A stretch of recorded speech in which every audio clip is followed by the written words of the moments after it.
Greetings, Viewingtons. It is I, Johnny Chiodiani. Welcome to an extremely normal episode of Chiodiani's Kitchens, video game recipes made into the realities. What I'm going to do for today's episode of Chiodiani's Kitchens is I'm going to remake the Baker family din-dins, but this time I'm going to make it so gross that even Marguerite herself would have trouble keeping it down.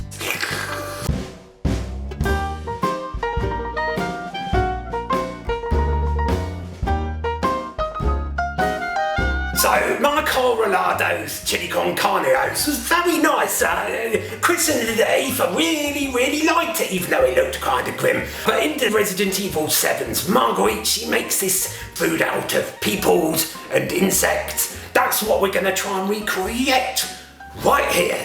So, the ingredients you will need for the Baker family din-dins is as follows. You're going to need some hot dogs. That's right, some hot dogs. You're also going to need some chicken stock, some black-eyed beans, some pickled onions, just the little ones that look a little bit like eyes, maybe. This is very important. You're going to need this, a super special secret ingredient that we're not going to tell you about until later on in the episode. Got to keep you watching, ain't I? It's clever, that. Lovelies, once you've drunk the brine from the hot dogs, get them out on the cutting board, because what we're going to do now is we're going to make some fingers and toesies. Fingers and toesies. There's about a finger length there, look. Oh, fingery. It's in the old toesies length, so we need to make a bunch of them. What I'm doing right now, you might wonder why I'm cutting these bits out. I'm making nailses. Look, nailses. So they look more like toesies and fingerses. So what you need to do is go through each one, take a little bit off and make them look like fingerses and toesies. These here are black beans. These are going to make our stew really grim. So what we're going to do, we're going to goop the spook out of here. Goopity, spookity, goopity. So, okay, we're going to blend it. I'm going to press down. Careful. Loud noises. Shushingtons. Go. Look at that. Look at the consistency of that. That's like a black, murky goo. It's going to look great with the din-dins. Here we go. Look at it as it pours out. That's grim, that. That's... it sounds like wet poo. That's gross, like some kind of Umbrella Corporation experiment right there. So the fingers and toesies have been heating up nicely as we've been doing the rest of this. So in you go, fingers and toes. In you go, fingers and toes. There you go. Now before we cover this and cook it properly, I need to add the super special ingredient to it. The thing that's gonna make it so gross you'll want to do a sick on yourself. Here we go, Viewingtons, the super secret special ingredient. We've got a big bag of insects here, and we've also got a jar here of silkworm Popeye. Oh, look at this. Oh God, we got maggoty things, we've got little crickety things, and we got these monstrosities. Look at that. Look at these two.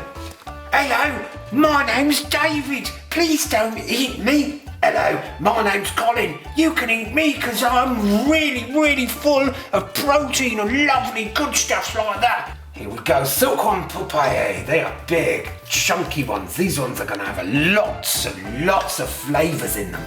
Look at that. Oh, I almost want to eat one now. It looks so tasticals. Okay, here we go. Super gross. Little worms, in you go. There goes David. Where's Colin? I don't see Colin. Oh no, we've dropped one already. In they go. Look at this. Oh, it looks like they're alive when you put them in. There's Colin. In you go, Colin. Here we go. Look at it mix up there. The black goopy stew goop mixing with the insecticals, and it is creating what can only be described as a fucking nightmares. Or let's put a few little, I don't know, kitten eyeballs. Let's call them kitten eyeballs. Kitten eyeballs can go in there. There you go, little kitty eyeballs. You don't want to put too much brine in there. That's going to ruin it. To try and make something that's kind of a little bit like brains, I'm also going to put in a bit of this corned beef pyramid. Oh, that is corny and beefy. So let's just squeeze it like that and make brainy nuggety chunks. Oh, and you know, when you finish this part of the recipe, don't forget to lick your finger. Wash your hands. Maybe you can lick them a little bit. So, that's the stew. That's the lid. Let's leave it to stew for 30 minutes. And while we're doing that, let's go see what Watson's up to. Yeah! Watson, fetch. Fetch. Watson, fetch. Watson, heel. Watson, heel. Watson, come here. Watson, bang bang, Watson. Watson, bang bang. Holy shit! Right, let's have a quick look at how our stew's going on. It's simmering good there, isn't it? Look at that. That looks like a healthy meal, guys. It smells so good. All right, Viewingtons, here we have the final finished recipes. There's only one thing left to do now, and that's to dish it out and then give it the tasties tests.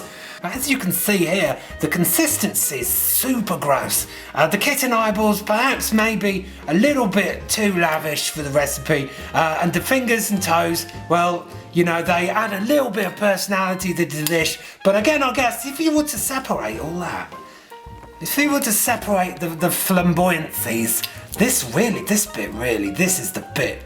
is the gross bit. This is the bit that really looks like the Baker family's stews, isn't it? Now, I would be really mistreating Dave if I didn't eat Dave. So here we go. My hands are shaking in anticipation because I cannot believe I'm about to eat this delicious dimdit. I definitely really want to do this. I can't wait to try out the Baker family dindins on Chiodiani's kitchens. Bottoms up.